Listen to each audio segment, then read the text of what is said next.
Assalamualaikum warahmatullahi wabarakatuh. Kembali lagi dengan di sini saya Yolanda Pola Kerdibelia yang akan menyampaikan materi tentang proses pembuatan dan perkembangan Undang-Undang Dasar 1945. Saya harap kalian di rumah tetap semangat walaupun belajarnya dari rumah di masa pandemi ini. Jangan lupa jaga kesehatan dan tetap rajin belajar. Baiklah, langsung saja simak video berikut yang saya sampaikan.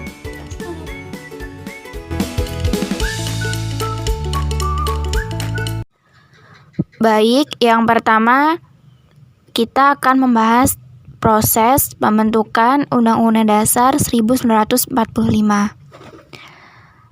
Ternyata rancangan undang-undang tersebut sudah dirancang jauh hari sebelum Hari Kemerdekaan Republik Indonesia. Dalam sejarahnya itu, Undang-Undang Dasar 1945 itu telah dirancang sejak tanggal 29 Mei sampai 16 Juni 1945 oleh BPUPKI. BPUPKI tersebut lumayan beranggotakan cukup banyak, yaitu 21 orang yang diketuai oleh Insinyur Soekarno dan Muhammad Hatta. Kemudian BPUPKI tersebut melakukan sidang dalam 2 periode. Periode yang pertama itu pada tanggal 29 Mei hingga 1 Juni 1945. Di dalam sidang periode pertama, itu tertuang bahwa tentang dasar falsafah yang seharusnya dipersiapkan untuk negara Indonesia merdeka dan mengenai pembentukan sebuah negara merdeka. Kemudian, pada periode yang kedua itu terjadi pada tanggal 10 Juli hingga 17 Agustus 1945. Jadi, pada periode yang kedua ini, BPUPKI itu melakukan pembentukan sebuah panitia.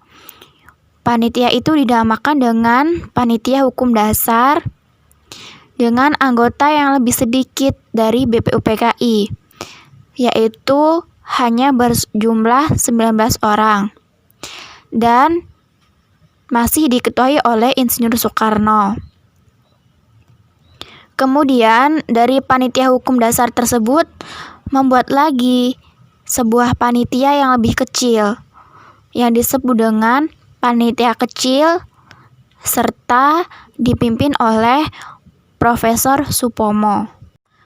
Di dalam masa kerjanya, panitia kecil tersebut berhasil menyelesaikan tugasnya dengan baik dan BPUPKI setuju dengan rancangan Undang-Undang Dasar yang dihasilkan oleh panitia kecil pada tanggal 16 Agustus 1945.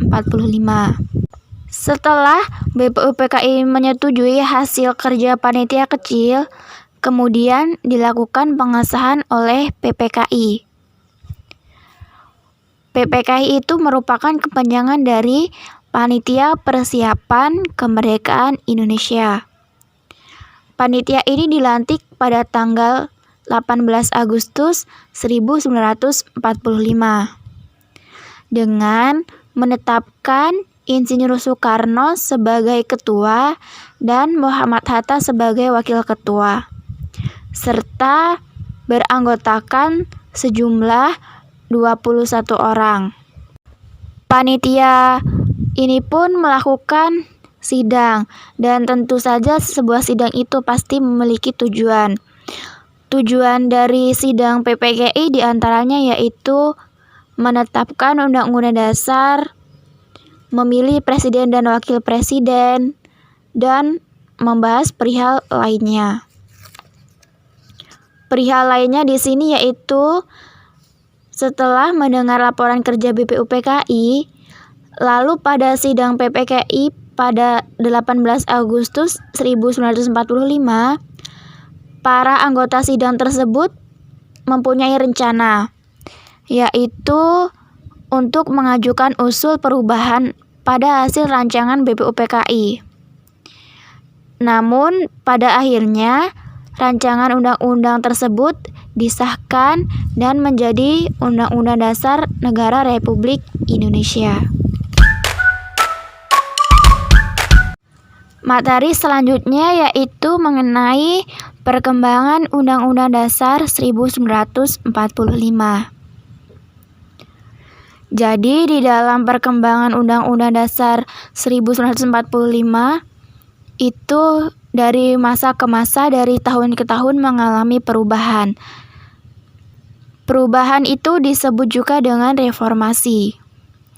Di dalam sejarah itu mencatat bahwa Undang-Undang Dasar 1945 itu telah mengalami 4 kali perubahan atau reformasi. Yang pertama yaitu dilakukan pada tahun 1999 pada sidang umum MPR. Perubahan tersebut itu meliputi Undang-Undang Dasar 1945 itu adalah membatasi kekuasaan Presiden dan DPR sebagai lembaga legislatif. Kemudian disusul pada tahun berikutnya, yaitu pada tahun 2000, itu MPR melakukan sidang umum yang kedua dan menghasilkan pada sidang tersebut yaitu rumusan perubahan pasal dan menyempurnakan perubahan yang pertama. Selanjutnya, amandemen yang ketiga itu terjadi pada tahun 2001 dalam agenda sidang tahunan MPR.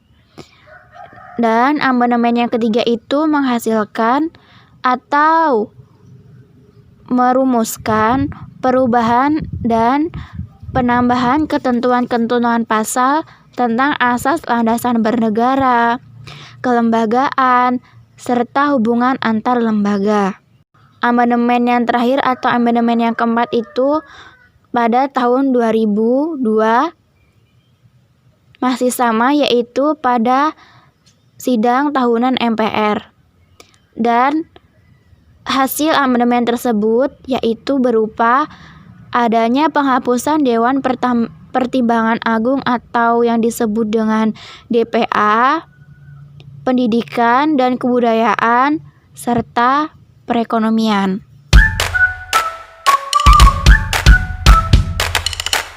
Sekian materi pembelajaran yang dapat saya sampaikan. Dan ingat pesan saya, tetaplah rajin belajar dan jaga kesehatan dari rumah, karena Indonesia kuat memiliki kalian anak-anak cerdas. Tetap semangat belajarnya. Dan saya akhiri, wassalamualaikum warahmatullahi wabarakatuh.